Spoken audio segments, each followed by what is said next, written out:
So, the other day I was wondering, but hold on, today is the other day, isn't it? Today is also the other day.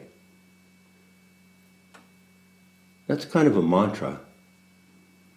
You can sit or when you're walking or sitting or doing something, and bring to your attention that little sentence. Today is also the other day. Anyway,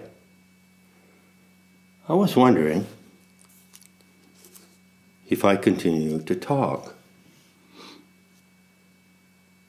what happens?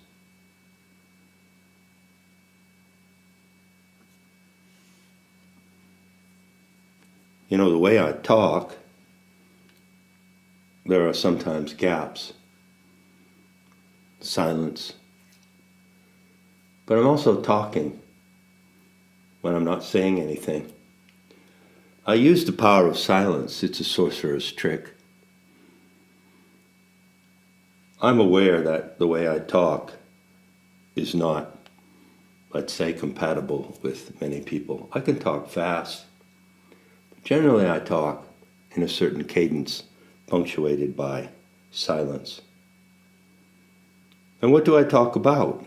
Well, all sorts of things, of course. But how longer can I continue? Am I going to continue to talk? I do wonder about this. And let me share some of my reflections with you, if you don't mind.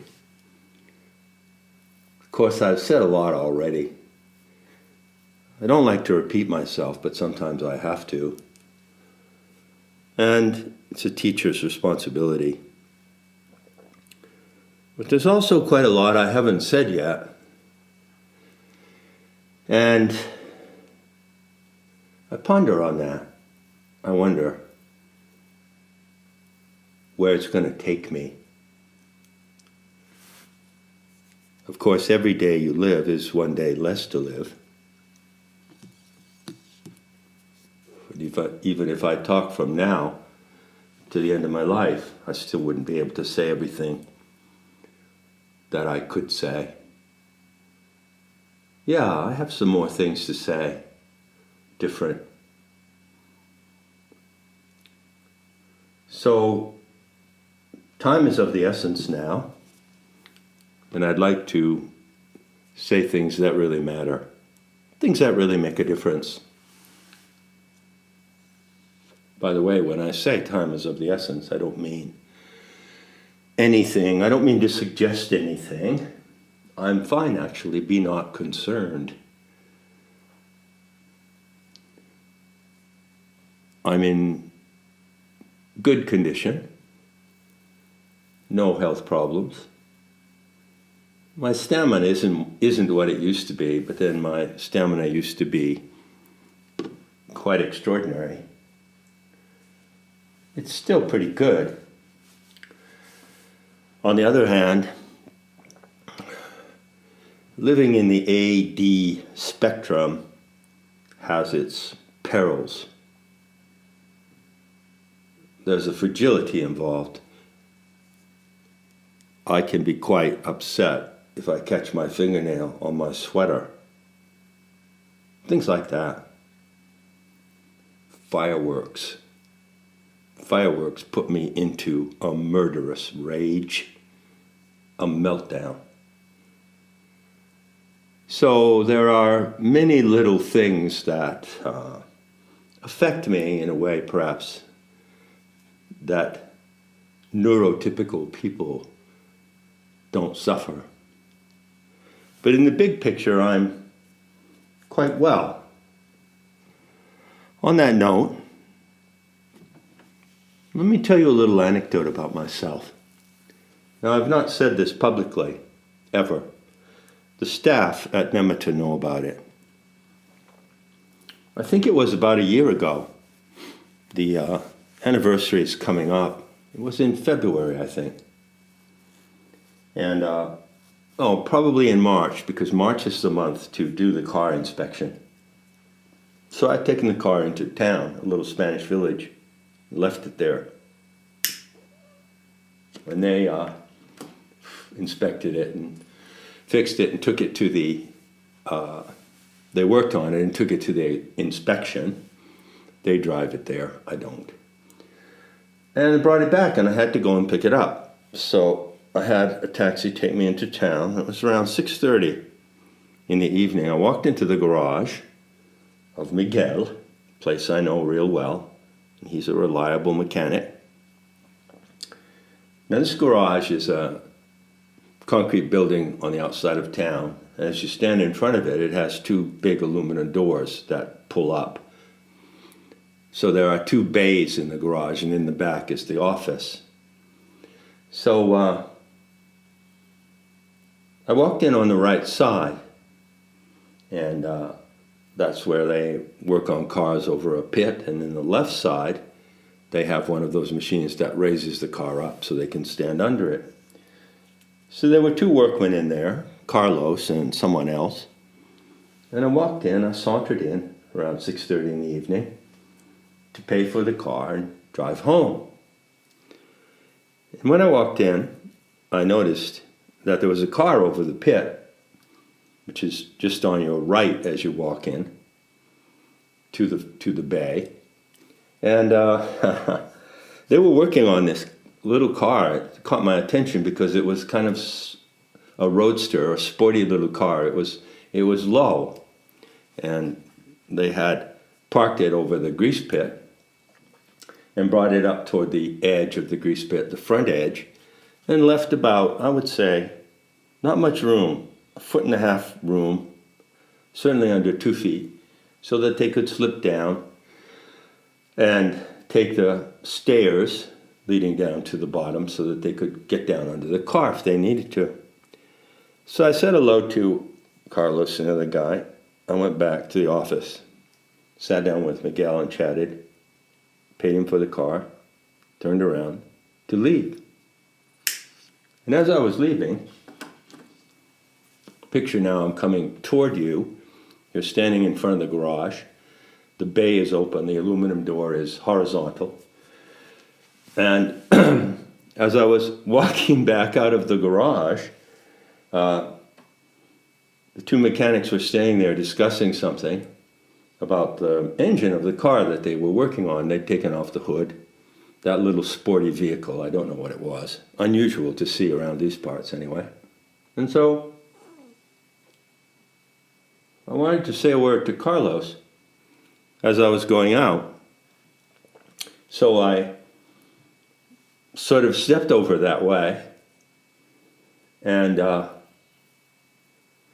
due to the fact that I do have a kind of visual impairment, it's not grave, it's not permanent, but it causes me to mistake distances and causes me to see light and dark less well than I ought to.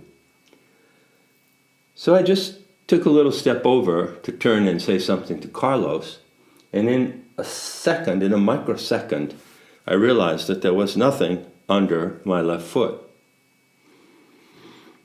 So what happened next? Can you picture that? I fell, like toward the left, and apparently I fell into that slot in the front of the car. I must have gone in like a slice of bread because I didn't hit the bumper or the front of the car with my arms or anything. I didn't hit the edge of the pit. I just fell in neatly, like I say, like you drop a slice of bread in a toaster. And at the bottom of that pit, against that wall, was a cast iron staircase, which was made of 4 steps, not aluminum, cast iron. And it was silver, but it was very greasy from all the work they do. So I fell in with my left side going down. I hit the staircase, I bounced off the staircase, hit the staircase on my left side, bounced off the staircase onto the long wall of the pit, bounced back off the long wall of the pit, and ended up slumped in the corner of the pit, more or less as if I had sat down there. My back was in the corner, and my two legs were pulled up, sort of like I had just sat down there, really. Now guess how much time that took? It's about 6 feet deep, the pit, right? And how long does it take for a 170, 180-pound man to fall, free fall, 6 feet into such a pit, bouncing off the stairs? Well, that's what I did. Now, I don't remember anything from the moment I had the sensation that there was nothing under my left foot. And I had no emotion. I didn't panic. I didn't make a sound. I just went down. And as I say, can you visualize how that happened without flailing my arms or without, say, hitting the back of my head on the edge of the pit or hitting my face on the bumper of the car when I went down, but I didn't hit on anything. And according to Carlos, I talked to him about this later, it took, half a second, whatever. And after half a second, I opened my eyes, and there I was sitting in the corner of the grease pit. And I looked down. In front of me, there were my Ray-Bans. And I saw that my Ray-Bans were folded. It was as if I had taken them and folded them back, as you normally do, and just set them on the floor of the grease pit. So, without hesitation, the moment I opened my eyes, and Carlos later said that I opened my eyes a second after I hit the floor. Opened my eyes and I looked at my Ray-Bans. I leaned forward, picked them up, put them on. I reached out for the cast iron stairs to lift myself up. I stood up, I climbed up the stairs, and stepped out onto the floor of the garage. Well, Carlos and his friend were standing there about 5 feet away from me. Now, I'll never forget the look in their eyes. They were almost crying, and yet their eyes were gleaming with a certain kind of delight. It was uncanny. They were beaming at me with teary eyes. And I looked down at my hands, and I saw that they had some black on them. And Carlos said, well, you can go and wash your hands. I didn't know there was a bathroom back there. So I walked back to the other corner of the garage where the office is. I went in. He followed me in. And I stood there. I stood at the little sink. I washed my hands with water and a paper towel, cleaned them off. A couple of times I looked over my right shoulder at Carlos and I nodded. I didn't say anything. I nodded. He's standing there looking at me. And then I turned around and walked out of the garage. I said, hasta luego. I got in the car and I drove home. So, you see, I'm doing pretty well. And something's keeping me alive and well. So I want you to know that. And the same is true for you. And I wish that you would know what it is. So yeah, I have no concern about imminent death. Of course, any one of us could die at any moment on any day. When I think about what to say next, if I'm going to continue to talk, my mind ranges over a number of things. For instance, recently, I put this poem on this channel. It contains a caveat, and now I'm going to add another caveat. In the first place, it was unusual for me to do that. You see, I never impose poetry on anyone. I never ask them to read the poetry I write, and I do not read it to them without being asked. And even sometimes when I'm invited to read it to them, I don't. I'm extremely discreet with my poetry for a couple of reasons. One is because I know a lot of people don't like poetry. And of course, if you don't like it, don't listen. Some people can't listen to poetry. They don't have the ability. They lack the auditory skill it takes, because listening to poetry is not like listening to ordinary language, especially the poetry I write. So, there's a saying, comes from the Diamond Sky Dakinis. It's a saying, one of the 3 instructions of Kala Tantra, and that is, disposition is the mother of intent. So if someone doesn't have the disposition to do something, like taking a canoe and rowing on a lake, then they don't do it, because they will never have the intention, because disposition is the mother of intent. So one of the rules I live by, if you can call it that, is that I never persuade anyone to do anything, or think or say anything, or consider anything. I don't like persuading. I don't like to be persuaded, and I never persuade anyone to do anything. You know, a lot of life, a lot of the drama, interpersonal drama you see in the world, consists of people trying to persuade others to do things. I really detest that. A free person doesn't act that way. So, regarding this portrait, I have my personal reasons for putting it on the internet. In fact, I'm quite involved in some poetic works right now. Some of them were written 20 years or so ago. And I want to pull them together and tie them up in a package so that I can put them in sort of a time capsule, you see. I'm doing that with a number of things, quite a few things, because I do have on my table far too many things to complete, even if I had, you know, another 20 years to live, and I don't think I want to live 20 more years. So, you know, my age adds to 13, so you can figure it out. Is it 58? Is it 67? Or is it 76, you say? But age doesn't really matter in some ways.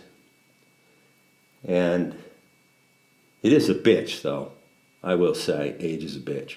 Death is a piece of cake. Death is like apple crumble with fresh cream. You know, there's a line from Lorca's poems. I wish I could quote it in Spanish.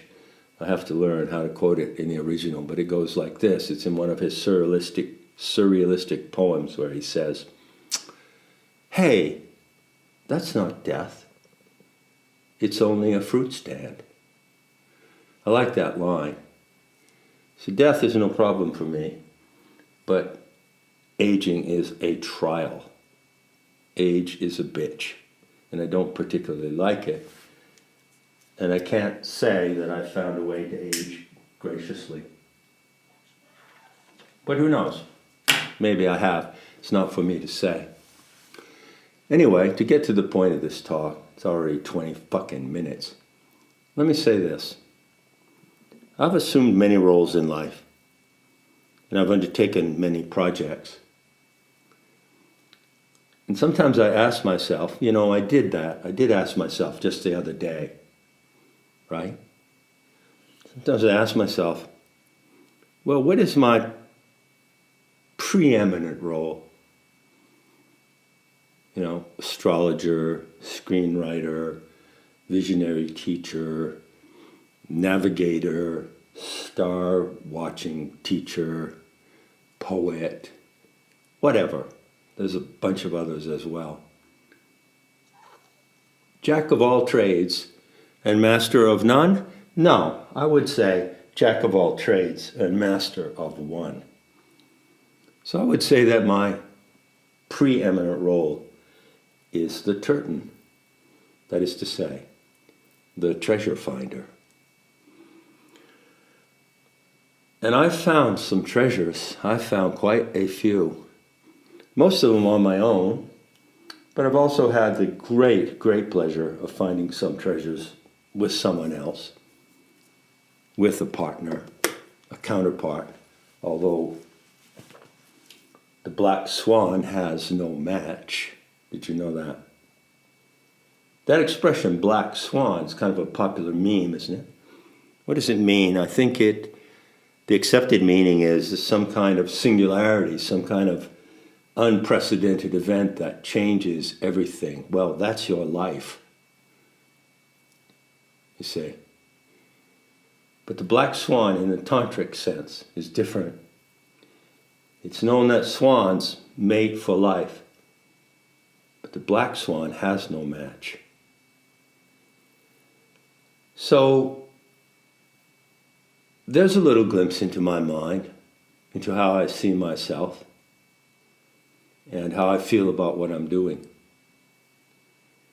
I've been living in relative isolation since 2003, when I moved to Gaucin in the Serranía de Ronda in Spain. Now, during that time, I traveled a little bit. I've been to Sweden a couple of times to see my gang there, my Swedish team. That was glorious. And some people came through from the world of the Shaktas to visit me, but of course, that hasn't been the case over the last 2 or 3 years. So I live in relative isolation. And although I would like to talk live to people, the circumstances at the moment do not permit me to do that. So I stand here in front of this machine and record my voice in virtual. You're not hearing my voice, you're hearing a recording of my voice. And I'll continue to do that. I'll continue with She Stays the Night, because there are more stanzas. And maybe I'll talk now and then about poetry and what it is and how important it is in life. There's a course on poetry, Course 7, Poetic Craft in Nematta. You can go to the landing page and read it and hear a couple of recorded talks there without even joining as a visitor to Nematta, if you have the disposition to be interested in poetry. It really is a tool for honing your emotions and your mind, if you know how to use it in the right way. As for what else I'll talk about, well, I'll just leave you with a little amusing remark. I'll always talk about the archons and the psyop that's currently unfolding in the world. There have been many psyops, of course. I'll always talk about the psychopaths and the enemies of life. But there's one name that I won't mention. I don't say that name anymore. Perhaps you've noticed. You might take an example out of that. It's more powerful when you fully know it, when you fully know the subject.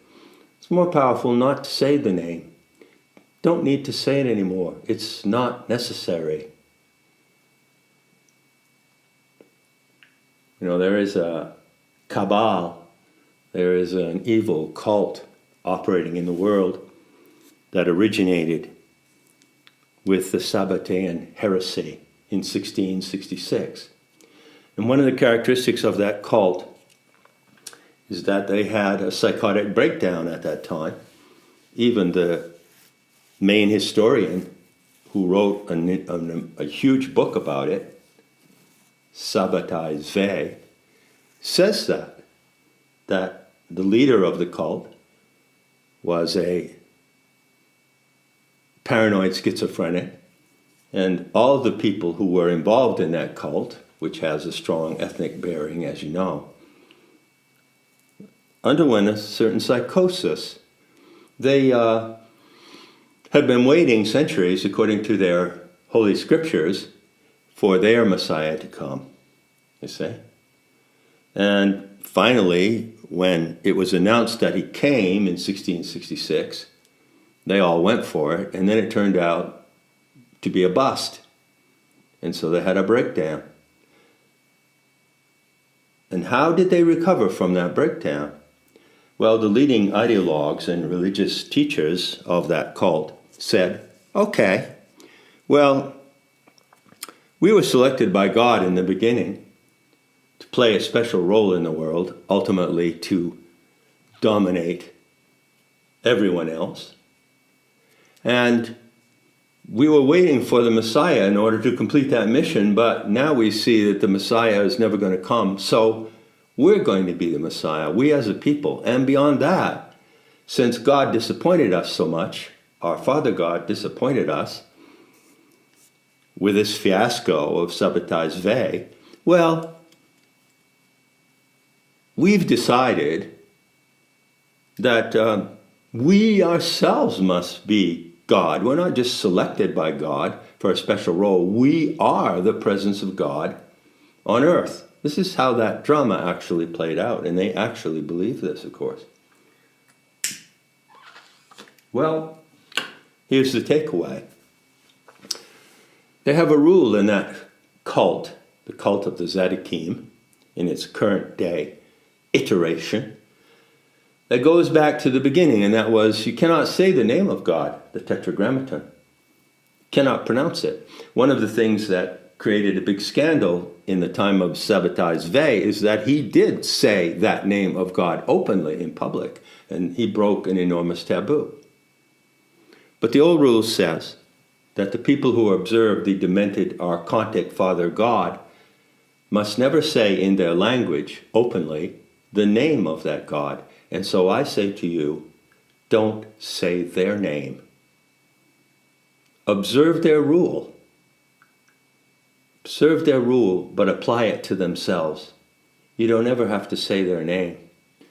That's a tactic. You can call it the Matangi trick. And that's a good way to change the game once and for all. Enough said, and I'll be seeing you in the beauty to come.